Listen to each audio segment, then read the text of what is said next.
Bismillahirrahmanirrahim. Halaman 34 nomor 7. Penjelasan Hawarik lil adat. Nomor 7 akan menjelaskan tentang Hawarik lil adat. Hawarik artinya membedah. Hawarik membedah, menabrak, menabrak. Lil adat kepada adat, kebiasaan, berarti gitu ya. Jadi berarti hawarik lil adat membedah kebiasaan. Berarti nggak biasa gitu ya. Kalau adat kan biasa itu mah ya.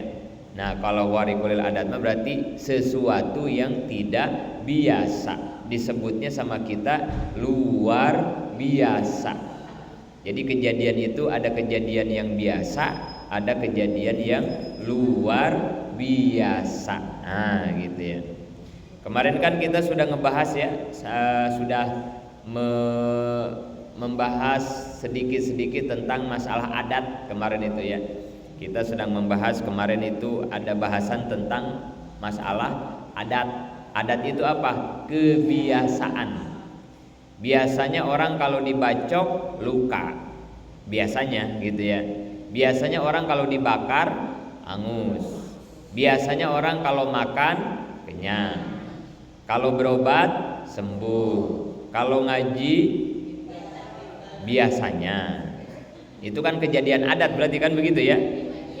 Biasanya itu namanya kejadian adat biasa, yang biasa begitu kan ya. Yang biasa itu begitu.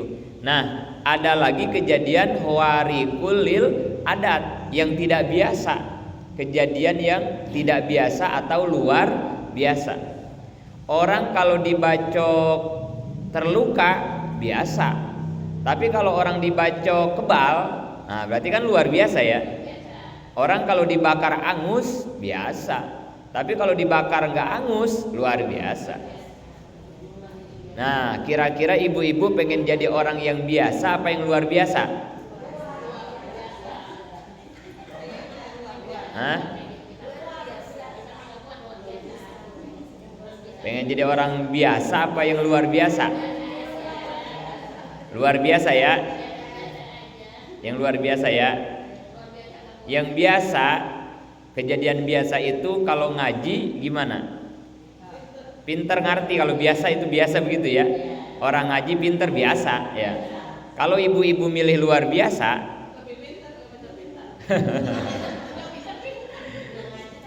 kalau ngaji pinter itu biasa. Kalau ngaji nggak pinter-pinter berarti orang dibakar angus biasa. Orang kalau dibakar angus biasa kan ya. Tapi kalau dibakar nggak angus luar biasa. Ngaji pinter biasa itu mah. Kalau ibu milih luar biasa berarti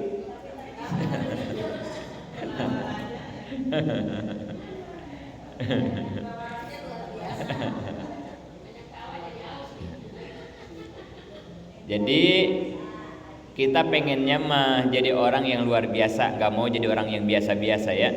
Kita pengennya begitu ya. Tapi memang ingat ya, sudah sering diulang-ulang. Pengen jadi orang luar biasa itu diawalinya dari apa? Ini udah sering diulang-ulang nih. Ini apa? Rahasia, konsep, tip, trik, cara, kiat-kiat supaya menjadi orang luar biasa itu diawalinya dari apa? Ada 5 tahap.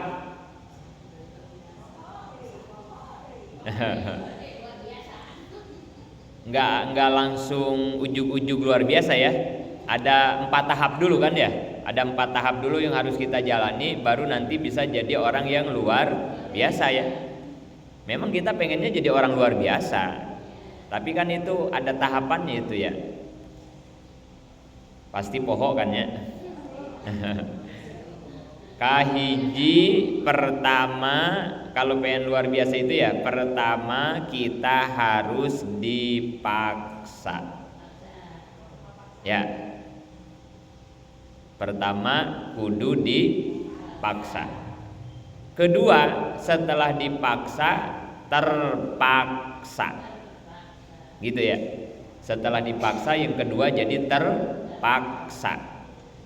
Yang ketiga, lama-lama kalau udah terpaksa jadi bisa dulu.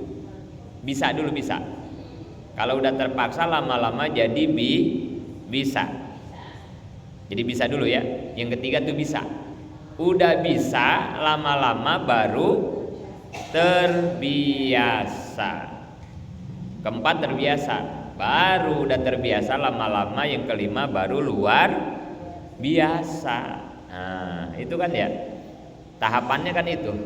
Pengen jadi orang luar biasa harus diawali dengan dipaksa.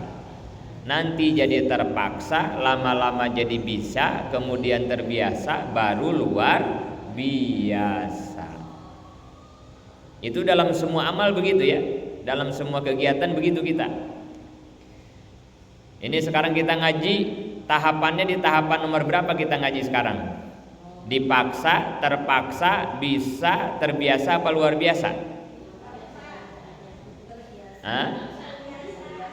Ini yang sekarang ngaji Selasa kita nih ya. Kita udah ada di tahap yang mana ini? Ya beda-beda ya, terserah orangnya ya.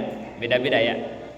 Ibu-ibu pakai kerudung nutup aurat. Nah, itu sudah ada di tahapan mana?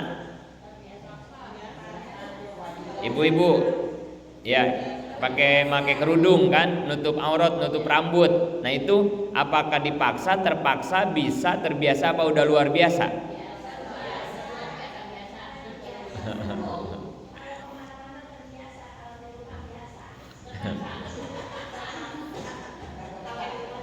Beda-beda ya.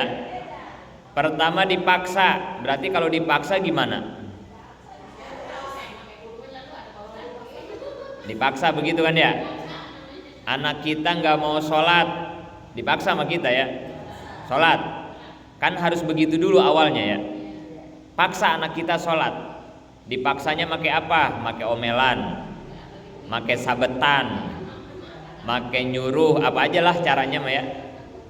Dipaksa.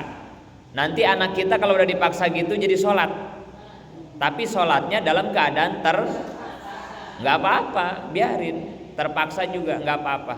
Terus terpaksa juga, besok terpaksa, besok terus gitu. Sholatnya terpaksa.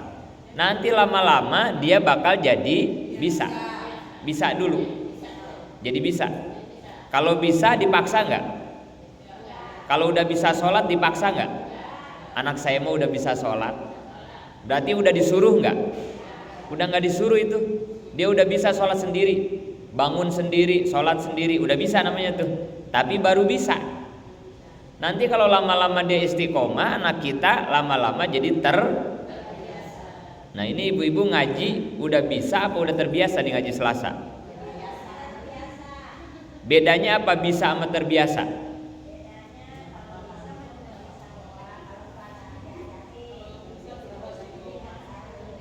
Hah?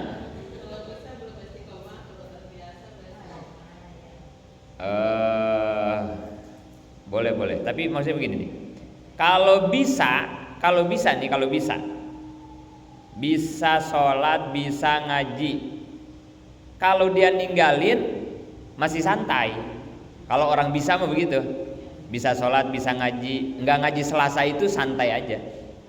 Santai aja hatinya, nggak gimana-gimana, santai aja, nggak ada masalah karena baru bisa. Tapi kalau udah terbiasa, nggak ngaji tuh nggak betah, ya kan? Kalau nggak sholat tuh nggak betah. Ibu-ibu nih, kalau ntar kagak sholat johor, betah apa kagak? Hati kita nggak enak banget ya kalau nggak sholat johor ya.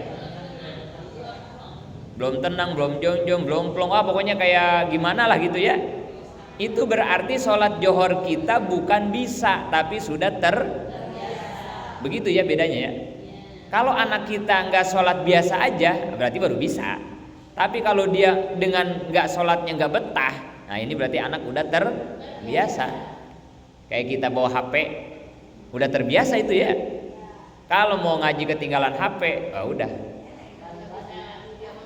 Balik lagi nyuruh anak anterin kan gitu ya. Jadi nggak betah kalau udah terbiasa. Duha tahajud Ibu-ibu udah bisa apa terbiasa? Sholat duha sama tahajud. Udah bisa apa terbiasa? Jangan dijawab nanti jadi sombong. Belum bisa, belum terbiasa, baru kepaksa. Baru kepaksa kita mah ya. Baru kepaksa kita mah tahajud sama duhanya ya baru kepaksa. Belum bisa belum, kayaknya belum. Apalagi terbiasa.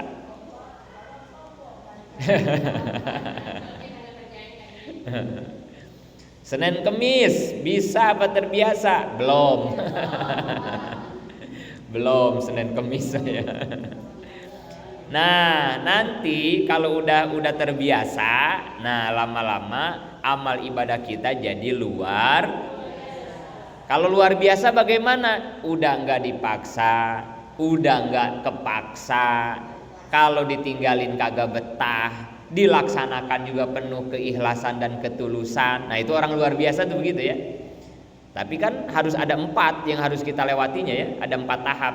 Dan itu nggak cukup waktu seminggu yang 4 itu ya. Ya Allah, pengen sampai tahap luar biasa itu yang 4 itu dari dipaksa, terpaksa, bisa, terbiasa itu nggak cukup seminggu. Sebulan cukup nggak? Enggak. Setahun enggak. 10 tahun enggak. Bisa-bisa seumur hidup juga enggak. Bisa-bisa ya.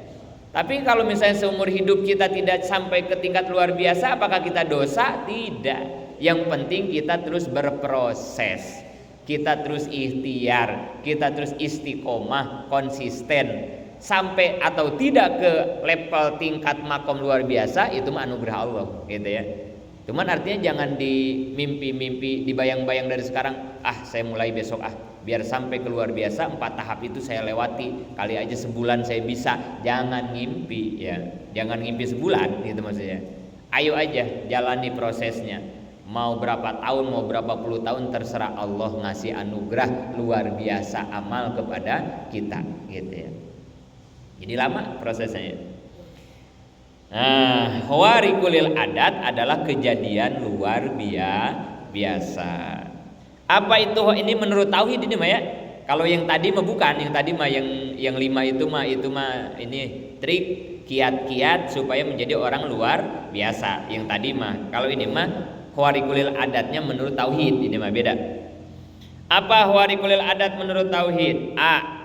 Seperti dibakar tidak hangus, dibacok tidak luka, ditembak senjata api tidak mempan. Kejadian ini disebut khawariqul adat, keluar dari hukum adat.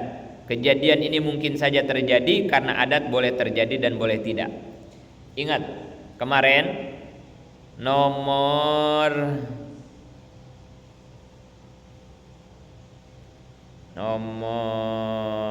C, kemarin C, yang C di atas itu ya, C, adat dan kasab sah meleset, itu ya C ya. Kemarin tuh ingat-ingat. Jadi proses adat mah boleh meleset, meleset itu gagal. Biasanya orang dibakar hangus, kok Nabi Ibrahim dibakar malah kedinginan? Nah kan begitu ya. Nah itu secara kacamata tauhid biasa aja kejadian begitu teh, gitu ya. Yang mungkin terjadinya, gitu ya. Karena memang proses adat, proses kasab itu bisa gagal. Nah, yakini begitu ya, bisa gagal. Tidak semua orang dibakar itu hangus. Tidak semua orang ngaji itu buktinya siapa? Jadi biasa aja ya, biasa aja kata tauhid mah. Yang ngaji pinter biasa, yang ngaji nggak pinter-pinter biasa. Orang dibakar angus biasa, yang dibakar nggak angus juga biasa. Di hadapan Allah sama ya, yakini itu ya.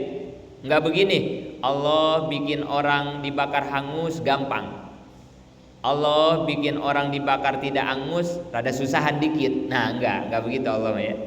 Sama di hadapan Allah ya.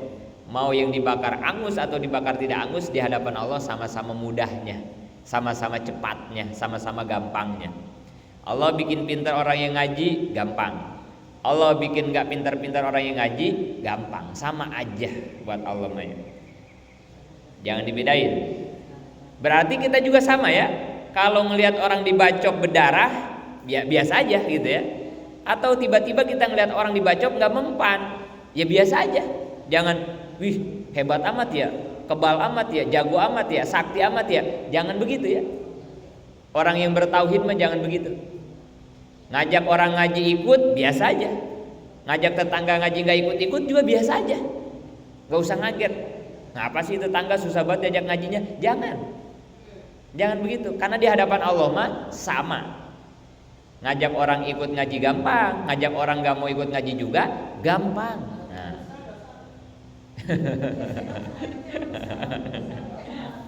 Nah ini makanya obat kesel. Iya obat kesel. Teori ini, ilmu ini, materi ini supaya ngobatin kita jangan kesel. Jadi kalau udah ngaji tauhid mah nganggapnya gitunya. Jelema dinasehatan nurut biasa di hadapan Allah mah ya gampang. Orang dinasehatin kagak nurut-nurut juga di hadapan Allah mah biasa. Jadi ya udah terserah Allah aja. Tugas kita mah ikhtiar. Tugas kita mah nyareat, tugas kita mah berusaha, hasilnya mutlak milik Allah, kan begitu ya.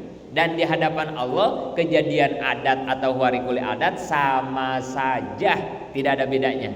Kita juga selaku orang yang beriman harus menyikapinya sama saja, jangan dibeda-beda. Nah gitu ya. Iya sarua perlu proses gitunya. Karena kita kadang kalau melihat kejadian yang luar biasa rada ngaget, biasanya gitu ya. Kalau kejadian biasa mah kan santai gitu ya. Tapi kalau pas yang luar biasa kita rada ngaget gitu ya. Nah ini juga butuh proses supaya menyeimbangkan hati kita ketika kita menghadapi kejadian-kejadian yang luar biasa. Supaya nggak ngaget, supaya tenang nate sarua wae. Kita makan kenyang, biasa nggak? Kalau kita habis makan kenyang, tenang gak diri kita? Biasa tenang aja kan ya? Nah nanti kalau suatu hari ibu-ibu makan habis satu bakul, habis satu mejikom, kagak kenyang-kenyang juga harus sama tenangnya. Seperti makan satu piring kenyang, gitu maksudnya. Pelajaran ini teh untuk mengajarkan kita supaya seperti itu, gitu. Karena makan sepiring kenyang sama makan sebakul kagak kenyang di hadapan Allah mah sama saja, nggak ada yang beda, nggak ada yang susah, nggak ada yang gampangan, sama saja. Ya, ngajarin bocah langsung bisa ngaji biasa. Kalau kita ngajarin bocah kagak bisa ngaji, setahun kagak naik Iqra 1 biasa aja, biasa itu. Di hadapan Allah nggak ada bedanya gitu ya. Maka kita juga jangan kesal maksudnya begitu ya. Allah aja biasa, masa kita mau luar biasa kan itu. Ini obatnya supaya kagak kesal maksudnya. Karena di hadapan Allah mah sama saja. Atau begini, yang kagak ngaji malah pinter, yang ngaji malah kagak pinter. Itu buat Allah biasa aja, biasa. Sama aja buat Allah mah gampang. Bikin pinter yang kagak ngaji, bikin kagak pinter orang yang rajin ngaji. Buat Allah mah gampang gitu. Orang berobat kagak sembuh-sembuh, malah dia yang kagak berobat jadi sembuh. Itu buat Allah mah biasa, nggak usah ngaget, nggak usah aneh. Gitu ya. Itu pemahaman dari Hawarikul lil adat. Kita harus begitu tuh menyikapinya ya. B.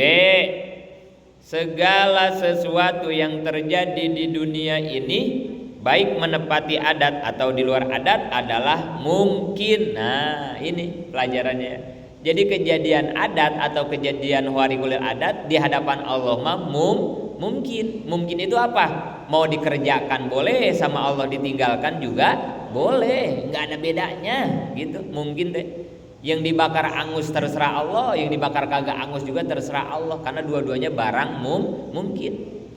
Yang berobat sembuh mungkin, yang berobat nggak sembuh juga mungkin, nggak ada bedanya, gitu ya. Mungkin semuanya atas kehendak Allah, tidak ada yang gampang atau yang susah, nggak ada bedanya di hadapan Allah mah ya. Bikin sembuh yang berobat atau bikin tidak sembuh sama aja buat Allah mah ya. Dan kita pun harus demikian ya, jangan dibedain ya. Terus halaman 35. Ieu kaburu hujan apa rek balik wae teh geus poe kieu kumaha ya. Ya lamun kaburu hujan bisa nepi ka lohor ngajina ya.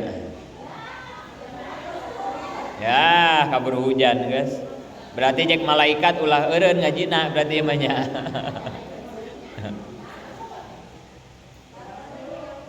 Nepi kalau hori mah hujan ongkosna ieu mah ya. Hidupin aja lampunya deh ya. Hidupin aja biar ada terang ya. Di pengkar berarti tadi ya tanah. Terus 35 C. Halaman 35 C. Karak jam 9 ya, jam 9 lewat barahaya. Caang terjadi hujan guys. C. Pandangan hukum syara terhadap kejadian warik dilihat dari 3 sudut. Kemudian menurut hukum syara, menurut agama, menyikapi kejadian warikuil adat itu harus dilihat dari 3 sudut. Jadi gini nih ibu-ibu, kalau mendung terus turun hujan itu kejadian biasa apa luar biasa? Biasanya biasa. Udah mendung terus hujan biasa. Walaupun mendung itu bukan berarti walaupun ya. Tapi tiba-tiba udah mendung enggak hujan atau lagi hujan jadi berhenti. Hujan gede jadi berhenti. Contoh nih kalau di masyarakat yang mau hajatan, kan musim hujan nih, mau hajatan supaya henteu hujan biasanya kumaha? Ya kan di kampung-kampung kan begitu ya. Ada yang ngelemparin daleman kan itu ya. Ada yang ngiket cabai bawang, cau lampung, kan itu ya. Nah, itu tujuannya supaya tidak hujan. Berarti hujan teh ditahan atau dipindahkan. Kejadian semacam itu menurut tauhid kejadian adat apa warikulil adat? Menurut tauhid, orang yang bisa nahan hujan atau mindahin hujan itu kata tauhid itu teh kejadian adat biasa atau warikulil adat luar biasa?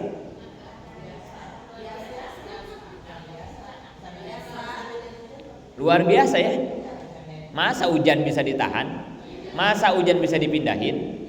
Luar biasa kan? Ini prosesnya nanti beda-beda ya, tergantung keyakinan gitu ya. Tapi artinya hal semacam itu oleh agama diatur. Jangan sampai kita salah. Tujuannya mah baik supaya hajatan ulah hujan. Bagus kan ya? Supaya tamu juga enggak berabe datangnya kan begitu bagus ya.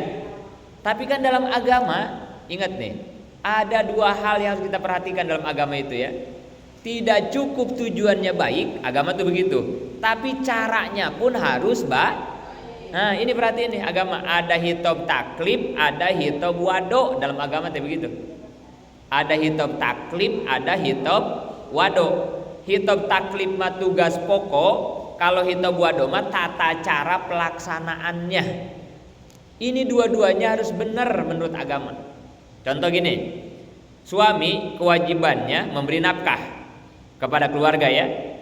Maka si suami pagi-pagi berangkat kerja nyari nafkah. Itu kira-kira tujuannya bagus apa enggak? Bagus, mulia, nyari nafkah buat keluarga. Tapi caranya nyolong sepeda orang. Tapi tujuannya buat ngasih nafkah keluar. Kira-kira kelakuan begitu benar enggak? Nah iya begitu. Di agama tuh enggak cukup tujuannya baik, tapi caranya juga harus baik. Tujuannya bagus, nahan hujan supaya hajatan enggak hujan, tamu yang datang enggak berabe. Tujuannya bagus, tapi caranya nih hati-hati. Diatur sama tauhid, diatur sama agama. Gitu maksudnya. Jadi pelajaran ini ke sana nanti arahnya salah satunya. Contoh lagi begini. Kalau orang sakit, biasanya kalau sembuh diapain? Berobat, minum obat. Sembuh tuh biasanya ya. Itu berarti kan kejadian adat, kejadian biasa. Ini tiba-tiba ibu-ibu anaknya sakit malah datang ke ustad. Ngapain ke ustad? Minta air terus diminumin sama si ibu ke anaknya. Saat itu juga nggak lama anaknya langsung Itu kejadian biasa apa luar biasa? Ya kan begitu ya. Tujuannya baik, pengen ngobatin anak, tapi caranya ini nggak biasa. Harusnya kalau pengen sembuh mah berobat, ini kok malah minta air ke ustad. Nah ini begini, kata agama, kata tauhid, boleh apa kagak, bener apa salah. Nah gitu maksudnya. Maka di sini kita harus pahamnya nih.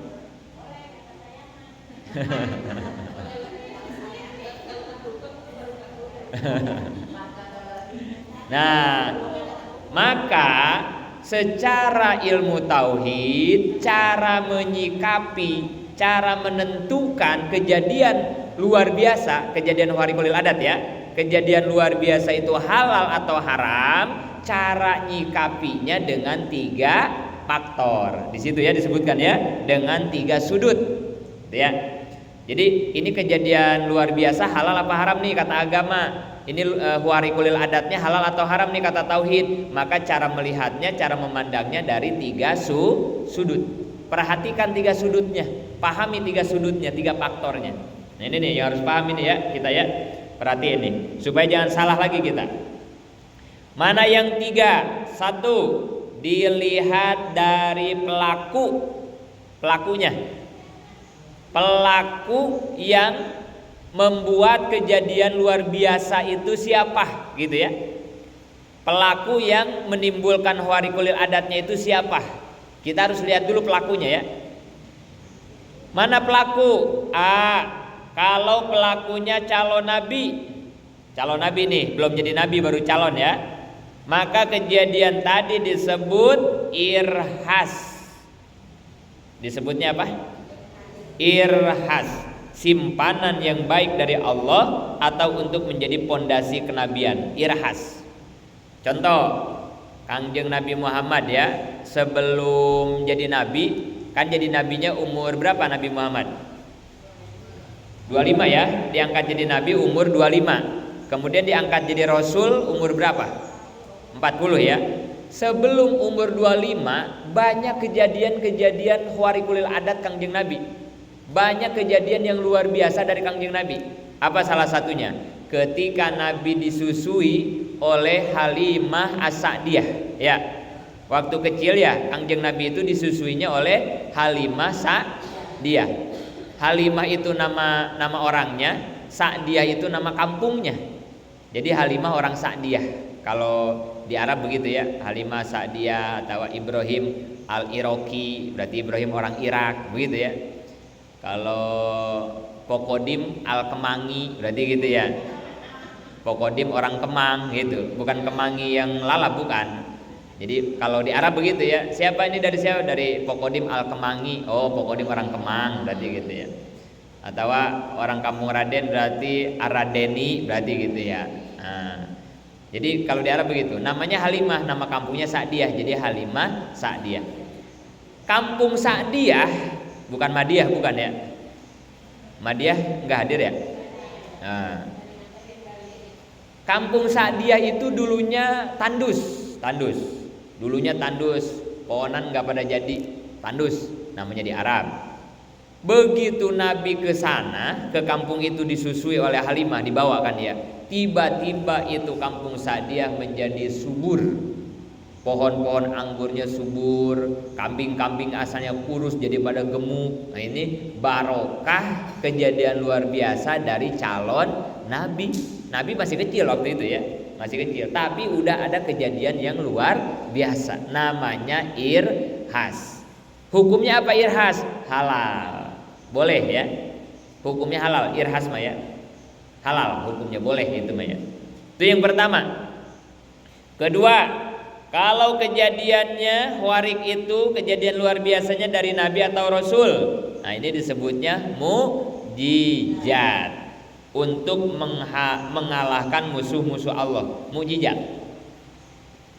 kejadian luar biasa yang irasional, di luar nalar, di luar logika manusia, namanya luar biasa. Kalau terjadinya di para Nabi atau para Rasul, namanya mukjizat. Ya, warik itu ya, mukjizat itu warik disebutnya ya, warikulil adat. Tongkat Nabi Musa bisa ngebelah laut, mujizat. Nabi Ibrahim dibakar tidak angus, mujizat. Itu ya. Tongkat Nabi Musa jadi ular. Itu kan kejadian-kejadian di luar nalar itu ya. Atau Kangjeng Nabi Muhammad, mujizatnya kayak apa Kangjeng Nabi? Kayak apa contohnya mujizat Kangjeng Nabi Muhammad? Kalau Al-Quran itu mujizat nomor 1 itu mah ya. Tapi kan mujizat yang lainnya banyak ya. Mujizat Nabi Muhammad itu yang lainnya banyak. Kalau Quran mah nomor 1-nya paling agung itu mah, mujizat paling agung. Kayak apa mujizat Kangjeng Nabi Muhammad?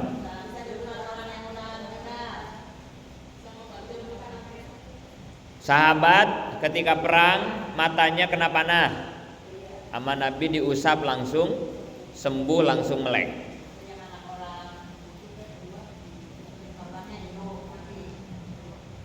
Hah? Ya, menghidupkan yang meninggal. Ya. Terus Abu Bakar ketika di Gua Hiro lagi mau hijrah ke Madinah ya, kan dikejar-kejar tuh Nabi sama Abu Bakar. Terus ngumpet di gua bukan Gua Hiro ya? Gua Sur ya. Ngumpet di Gua Sur kan? Nah, begitu lagi ngumpet sama Nabi, Nabi kelelahan, tidur kan? Tidur di pangkuan Abu Bakar. Karena di gua itu banyak lubang-lubang ya. Khawatir nih Abu Bakar nanti ada lubang ular atau kalajengking yang membahayakan Nabi. Akhirnya lubang-lubang itu ditutupin semua sama Abu Bakar. Tinggal satu kelupaan belum ditutup. Tapi Nabi udah keburu tidur. Mau bangun gak enak, takut ngeganggu Nabi. Akhirnya itu yang satu ditutup sama jempol kaki Abu Bakar. Lubang yang satu. Dan ternyata itu adalah lubang ular. Dipacok, digigit Abu Bakar kan ya. Tapi walaupun dipacok begitu sakitnya, Abu Bakar nahan. Karena kalau ngejerit atau ngegerebek takut ngeganggu istirahat Kangjeng Nabi. Ini akhlak sahabat luar biasa banget ya Allah. Saking cintanya, hidmahnya kepada Kangjeng Nabi, nggak mau ngeganggu istirahat Kangjeng Nabi. Mendingan dia rela nahan sakit digigit ular. Tapi namanya manusia, sekuat-kuatnya Abu Bakar nggak tahan. Akhirnya sampai meneteskan air mata. Tetesan air matanya jatuh ke pipi Kangjeng Nabi. Ngaget Nabi karena basah, bangun. Pas dilihat Abu Bakarnya keluar air mata. Ditanya, kenapa Abu Bakar kamu menangis? Kamu tidak rela berjuang dengan aku, kepaksa atau gimana? Itu kata Nabi. Apa kata Abu Bakar? Tidak ya Rasul, aku ridho banget berjuang dan mendampingi engkau. Hanya ini masalahnya, kaki saya digigit ular. Oh, digigit ular kata Nabi. Mana sini? Dilihat sama Nabi. Udah dilihat, diludahin. Diludahin saat itu pula langsung sembuh. Nah, itu salah satu mujizat Kangjeng Nabi. Masa bisa ular diludahin sembuh kan gitu ya. Ini namanya kejadian luar biasa kan ya. Nah, itu karena yang melakukannya Kangjeng Nabi namanya mujizat. Hukumnya apa? Mujizat halal. Boleh mujizatnya ya. Nabi membelah bulan ya. Nabi pernah membelah bulan kan ya. Kata orang kafir, Muhammad, kalau emang kamu benar Rasul, coba itu bulan panggil. Terus belah, dipanggil sama Nabi, turun bulan, kemudian dibelah. Ini kan kejadian luar biasa ya. Masa bulan bisa dibelah? Nah, itu namanya mukjizat ya, mukjizat. Untuk apa mukjizat? Untuk mengalahkan musuh-musuh Allah, orang-orang kafir. Terus dari jari-jari Nabi keluar air ya. Dari jari Nabi keluar air ketika perang untuk minum dan wudhu para sahabat. Nah, itu mujizat. Masa dari tangan keluar air kan begitu ya. Nah, itu udah di luar nalar itu mah ya. Dan masih banyak lagi dah mujizat-mujizat yang Nabi. Tapi yang paling agung mujizat Nabi adalah Al-Quran. Kenapa Al-Quran paling agung? Begini, Nabi-nabi dan rasul-rasul sebelumnya dikasih mujizat apa enggak? Nabi dan rasul sebelumnya dikasih mujizat apa enggak? Dikasih semuanya ya. Tapi ketika nabinya wafat, mujizatnya masih ada apa enggak? Enggak ada kan? Nabi Musa mujizatnya tongkat. Begitu Nabi Musa meninggal, tongkatnya masih ada apa kagak? Enggak ada, enggak ada. Tapi kalau Al-Quran mujizat Kangjeng Nabi, nabinya udah nggak ada juga, Al-Qurannya tetap. Nah ini mujizat paling agung, makanya Al-Quran ya. Rata-rata nabi-nabi Rasul yang dahulu kalau udah meninggal ya sudah hilang. Tapi kalau Al-Quran tidak, maka menjadi mujizat paling agung. Bersyukur banget ya kita menjadi umat walaupun gak pernah ketemu Nabi, tapi dengan mujizatnya masih bisa bertemu, yaitu Al-Quran. Mujizat, itu mujizat Nabi. Umat mana yang bisa megang mujizat Nabinya? Kita doang, umat Nabi Muhammad ya. Cuman sayang baca Qurannya kita yang males. Nah itu aja ya. Padahal mau udah paling agung dan mujizat, tapi baca Qurannya, tadarusnya yang luar biasa beratnya. Nah, habis dipakai ngeliatin WA daripada ngeliatin Quran. Aduh, itu yang repotnya. Tapi nggak apa-apa lah, sebentar lagi bulan Ramadan ya. Biasanya di bulan Ramadan mah rada mau tadarus gitu ya. Tapi ya seharusnya mah jangan Ramadan doang tadarus deh ya. Setiap hari harusnya mah ya. Setiap hari harus baca Quran ya. Itu kalau tadarus Quran harus banyak apa boleh sedikit? Boleh ya. Habis sholat baca satu ayat boleh nggak? Boleh, tapi malesnya luar biasa ya. Nggak usah banyak-banyak tadarus Quran itu, nggak usah 2 lembar, nggak usah sejuz. Setiap habis sholat 1 ayat, setiap habis sholat 3 baris. Cuman malesnya luar biasa ya Allah ya Allah. Aduh. Padahal mah itu mujizat yang paling agung. Obat dari segala obat Quran. Orang kalau rajin baca Quran sehat. Lihat orang tua dulu yang suka tadarus, umurnya udah 90 tahun, matanya nggak ada yang min. Orang tua kita dulu ya, yang rajin baca Quran ya, umur 90 tahun masih baca Quran. Masih awas. Iya, kalau yang rajin baca Quran tuh jadi Quran, jadi obat Al-Quran mah ya. Jadi obat Al-Quran mah untuk semua penyakit. Salah satunya bacaan mana yang ngatur mahroj? Coba. Bahasa apa yang ngatur mahroj? Nggak ada kecuali Al-Quran. Ibu sadar nggak ketika bilang kho? Kita kalau lagi baca Quran ketemu kho ya, kan kho itu di tenggorokan ya. Kho, ibu sadar nggak ketika bilang kho itu hikmah rahasia fungsinya? Kho itu harus begitu mahrojnya apa? Sadar nggak? Nggak kan ya? Terus apakah Allah itu iseng-iseng aja ngerjain kita? Kalau nyebut kho begitu ya, kita cuma dikerjain doang, iseng-iseng doang. Apa Allah begitu? Tentu tidak. Ada rahasia yang tidak pernah terungkap. Kenapa kho itu harus seperti itu diucapkannya? Kho ini ada rahasia apa? Secara medis ini harus ketemu, dan itu memang ada buktinya. Jadi kalau kata guru itu adalah salah satu olahraga tenggorokan. Coba kita nanya-nanya ke yang suka senam, ke yang suka yoga, ke ahli-ahli olahraga gitu ya. Ada nggak di dunia mereka olahraga yang ada olahraga tenggorokan? Ada nggak? Hanya di Islam, di dalam Quran Allah. Padahal penyakit tenggorokan ada nggak? Apa penyakit tenggorokan? Radang tenggorokan. Terus? Batuk, amandel. Itu yang suka gede, kelenjar atau gondong. Gondokan ya, itu penyakit leher ya, tenggorokan ya. Yang paling parah penyakit tenggorokan apa? Ya kanker boleh. Yang lebih parah apa coba? Pita suara. Ada nggak orang yang nggak bisa ngomong gara-gara pita suaranya rusak? Itu coba bayangin. Siapa yang memperhatikan urusan tenggorokan yang begitu vital, yang begitu penting dalam kehidupan kita? Hanya Islam. Dengan mahroj yang benar ketika kita baca Quran, kho, ain nggak boleh sembarangan kan, kita bilang ain ya, harus ke dalam, kan gitu ya. Itu kita sedang melatih mengolahragakan tenggorokan kita.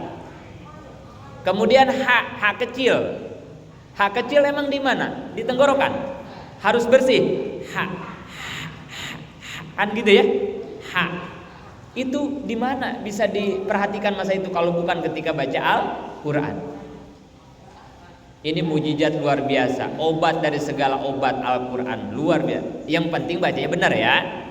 Bacanya harus benar, pakai tajwid, tartil, mahrojnya yang benar, tahsin. Ya kalau bacanya semaunya mah diancam. Kam min qori'in wal Qur'an yal anu. Nanti di akhirat banyak orang yang pinter rajin baca Quran, tapi Quran malah melaknat. Nauzubillah. Siapa itu? Orang yang baca Qurannya sembarangan. Nah, jangan baca Quran sembarangan, bukan malah dapat pahala dan kesehatan, yang ada malah dilaknat. Nauzubillah.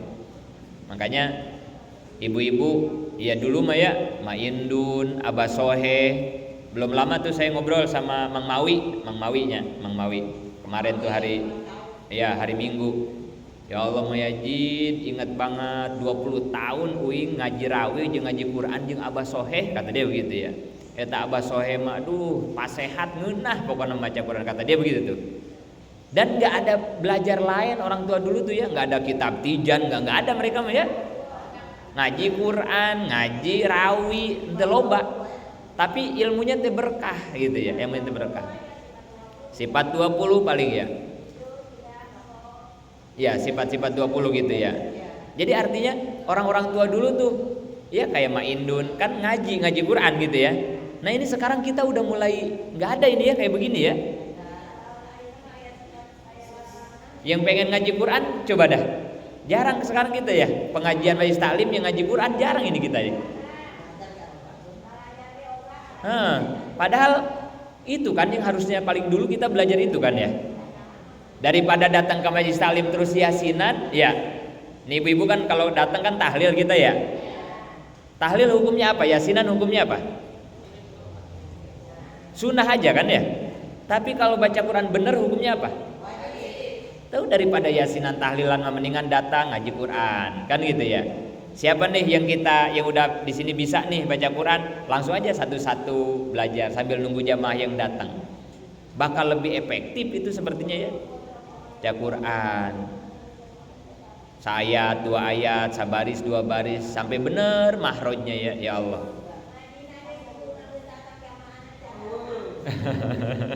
Ya maksudnya gitu ya. Atau ya udahlah, kita apa seminggu sekali, apa sebulan sekali kita adain khusus ngaji Quran. Tapi yang ahli, kan ayeuna mah lobata nu pinter-pinter tahsin ya itu ya. Nah sama mereka tuh kita belajar. Karena kalau kita baca Quran yang nggak benar, bukan malah dapat pahala, kita malah dilaknat. Nauzubillah. Tapi kalau kita lagi belajar Quran, terus kita baca Quran yang nggak benar, dimaafin. Itu mah dimaafin. Ya, dimaafin itu mah ya. Orang yang baca Quran salah, tapi dia lagi sedang proses belajar, maka ketika salah pun dimaafin.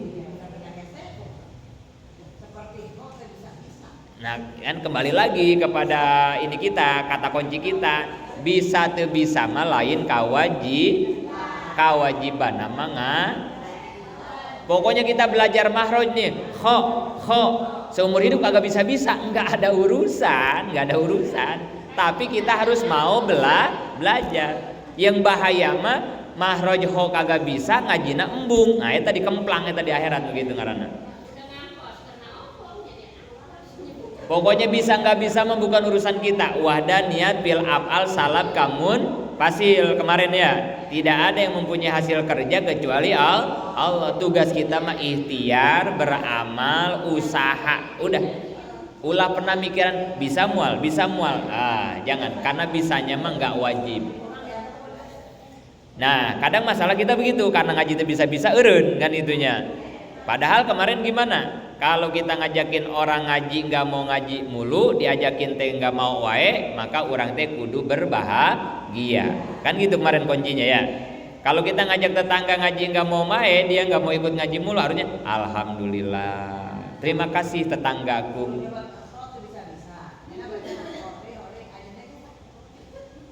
Iya. Atau kita nih belajar atau ngajarin murid nggak bisa-bisa, alhamdulillah, terima kasih muridku, engkau berarti membuat ladang amal buat aku, kan harusnya begitu ya.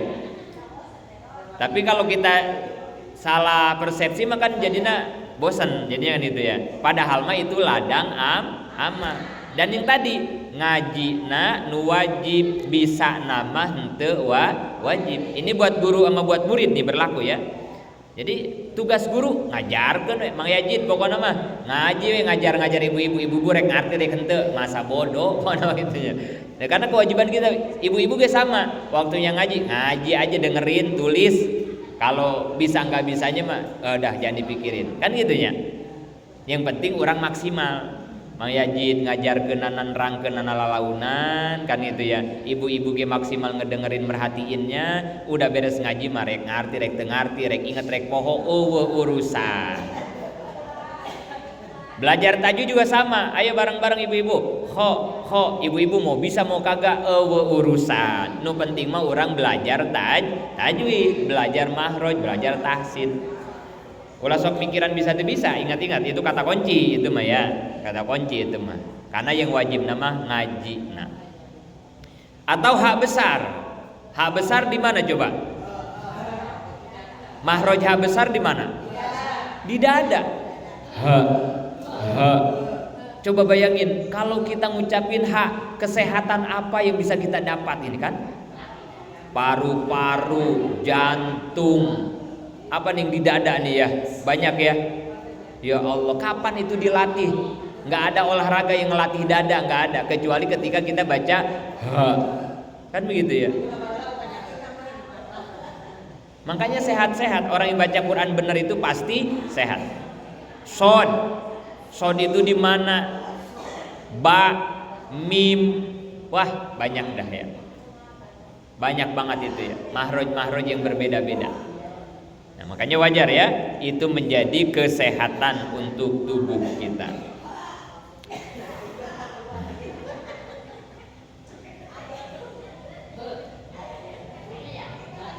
Sampai di situ dulu dah, nanti kita lanjutkan C dari para wali Allah. Mudah-mudahan manfaat. Amin ya Allah ya Rabb.